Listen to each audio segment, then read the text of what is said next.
Hey everybody, it's Kristen. It's Wednesday. What's cooking at my house? I am making I always have to look at the recipe because I can never remember the name. I am making a rosemary roasted butternut squash pizza, and it is the most delicious taste of fall pizza that you have ever had.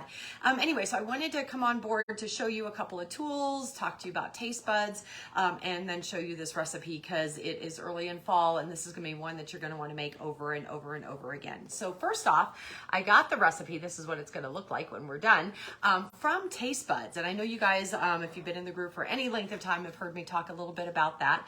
And this is actually a recipe that we got last October, and I've been making it several times since. And so Taste Buds, just in case you're not familiar with that, it is dinner inspiration delivered to your door. So once a month, you'll get 3 recipes and 3 seasoning packets to make that recipe. And what I like is, number one, it's the inspiration that I need. It's kind of a chance to explore some different recipes. Like this is a recipe, if I was paging through a cookbook, I never would have stopped and made.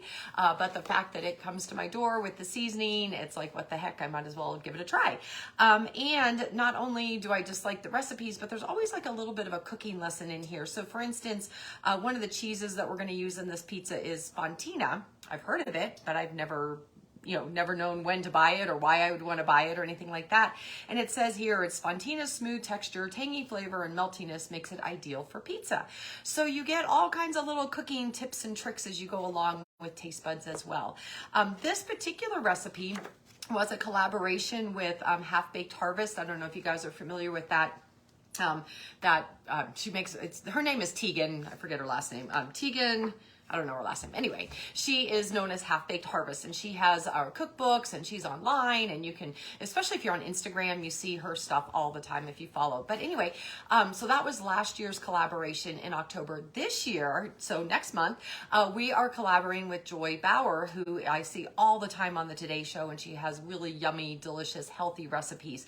And so by getting in on board with Taste Buds now, you will get that collaboration in October. So just like this was a yummy recipe last October, I guarantee you the recipes for this October are going to be delicious. So anyway, so I just wanted to kind of put a plug in for Taste Buds. They are 25% off in September. So you still have a couple of days to give it a try with your subscription, get the 25% off, be ready to go with the October one, and give it a try. You can get a 1 month, a 3 month, or a 6 month subscription, but go middle of the road. Get 3 months, give it a try, see what you think. If you love it, keep going. If you don't, go ahead and cancel. It's no big deal, but at least you gave it a try, and you're going to get some new recipes and some new seasonings. So on with the recipe. I am cooking in a newer piece of stoneware. It is, whoops, I almost lost my pizza crust there. It is the white large round stone, and they just recently came out with a new glaze on here, so it looks similar to the other one. It's a little bit smaller and a little bit deeper than the white stone that we had currently in the catalog. But the piece that I really wanted to show you in this new white satin, as we call it, is this guy here. This is our 9x13 baker, so now it's in this pretty white color, so white's going to go in any kitchen, and really nice and deep, if you can see that. So if you're making lasagnas or cakes or casseroles or whatever, it's going to be great. And it also comes with this tray. So this is all a beautiful white serving tray made out of clay, the stoneware. You can buy the pieces individually, but I really recommend getting it as a set because the tray acts as a lid. So if you're making lasagna, normally you would have to put foil on that. You just put this stoneware piece on top of that, and it gives you another cooking surface. So go ahead and make garlic knots or focaccia bread or whatever you want to go, French bread, whatever you want to go with that, and you have a pretty serving tray, and it's acting as a lid. But then you can also use the pieces individually. Anytime you need a pretty serving tray, you've got it. And with the stoneware, of course, you can bake in the oven. It's dishwasher safe now that it has this pretty glaze on it. So it's really a piece that I think you're going to find is very, very versatile. With having that lid, it's a new piece to us. So wanted to point that out to you guys. Let me set that aside because we're not using it. And wanted to put in a plug for October because October, our stoneware is on sale for hosts at 60% off. So you could get one of these beautiful new pieces that I showed you, or any of the traditional stoneware pieces as a host with just $200 $100 in sales, you'll get 2 pieces at 60% off. So let me know if I can help with that. So on with our recipe. I went ahead, you can do any kind of pizza dough. You can go buy the Pillsbury pizza dough in the refrigerator section, or make your own dough, which is what I did. I love a recipe called 5-Minute Dough with Pampered Chef. I'll post the link below, that I always have the ingredients on hand for. It's flour, it's Greek yogurt, a little bit of baking soda, baking powder, and salt. So things I always have on hand. I don't need to mess with yeast and rising and all that kind of stuff. Just mix it up, knead it a little bit, roll it out, and you're ready to go. So that is my crust. And then we're going to go ahead and put some pesto on here. So if you have a lot of basil in your garden, you might be wanting to make pesto, because that's basically what it is. I'm just using the jarred stuff that you buy at the grocery store. So nothing fancy, buying the pesto. Now, another thing with the Taste Buds recipes is they always give you swaps. So like, let's say basil's not your thing, or you don't like pesto. It tells you that this recipe is equally good with making it with Alfredo sauce. So, you know, you have all kinds of swaps. And then they also, too, at the Taste Buds, you know, like if it's a seafood recipe, it'll say, you know, if you don't like salmon, go ahead and try it with chicken, or you can make it all vegetarian or whatever. So, you know, even if you think your family might be a little picky and they might not like the recipes with Taste Buds, I think you're going to find enough flexibility with it, and enough other ideas of what you can do to make the, you know, to make the recipe that your family's going to like that. Okay, so we've spread out our pesto. And next, I'm gonna do some roasted butternut squash. And again, if you don't like to work with butternut squash, you can do, you can go ahead and do a sweet potato. So that's included in the card. I went ahead and just sliced up some butternut squash, used the Rapid Prep mandolin, and that is how I got these. I don't know if you can see from the camera how beautiful. I'm going to have more on here, of course, but they are all sliced the same. So I roasted them. So this has already been in the oven roasting. I seasoned it with a little bit of olive oil, a little bit of honey, the rosemary herb seasoning from Pampered Chef. So that was the featured seasoning. So you got that seasoning packet with the recipe, the rosemary herb, and that's what gives it that really nice fall flavor that that I love about this recipe. So it's just, and butternut squash, that to me, pumpkin and squash, things like that, that says fall to me. Anyway, so what was I was telling you, rosemary herb, a pinch of red pepper. I like a little spiciness, so I did some red pepper flakes, a little bit of honey, so you got kind of sweet and savory with your butternut squash, and I roasted it on a piece of stoneware, of course. I used the large bar pan and roasted this in the oven for about 15 minutes, basically to cook that squash.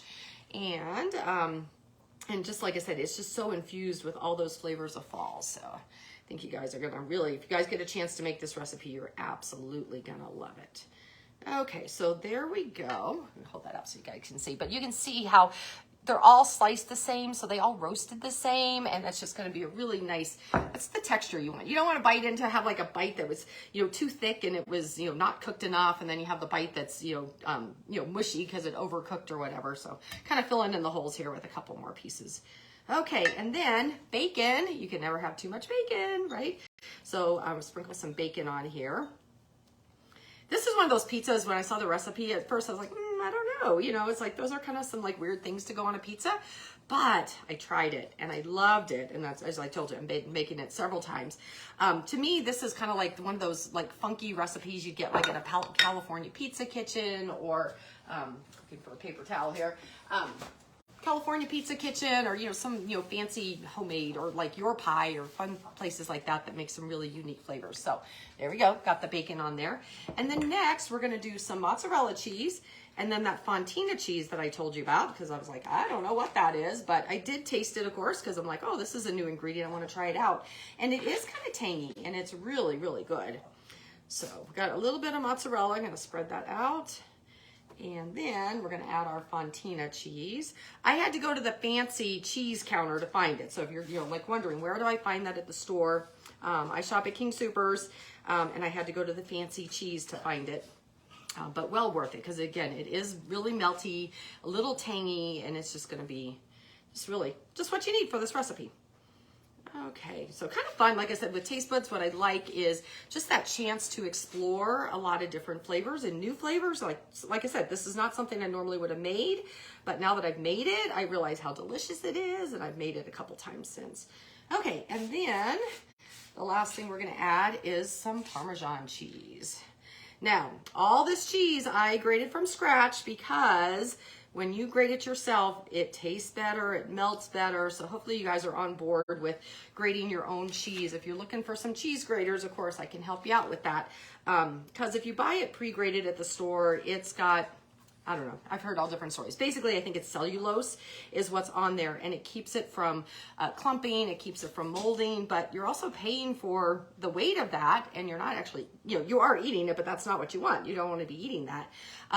But you want to have just all cheese when you're paying for it. So for the mozzarella and the fontina, I use the coarse grater, which is this guy, has this little knob back here, and that releases it so that you can like lock it into different positions. So I could have grated right onto the pizza. I like to grate onto a cutting board like so. And then for the Parmesan cheese, I used our zester, but it's also really good for those hard cheeses, Parmesans and Romanos. So use that. So that's it. That is our pizza. This is going to go into the oven about 10-15 minutes, and it's going to be delicious. If you have some fresh basil, you can put that on top. It recommends that as a garnish. I don't have fresh, but I've got some dried basil, so I'm going to go ahead and sprinkle a little bit of that on at the very end once it comes out of the oven, and it's going to be delicious. So anyway, I hope you like this. I hope you saw some tools that you might like in your kitchen, but most of all, I hope you like the recipe, and I hope you'll give it a try. I will post the recipe, both the 5-minute dough and the recipe with this video, so that you can have a chance to make it with your family. Happy cooking!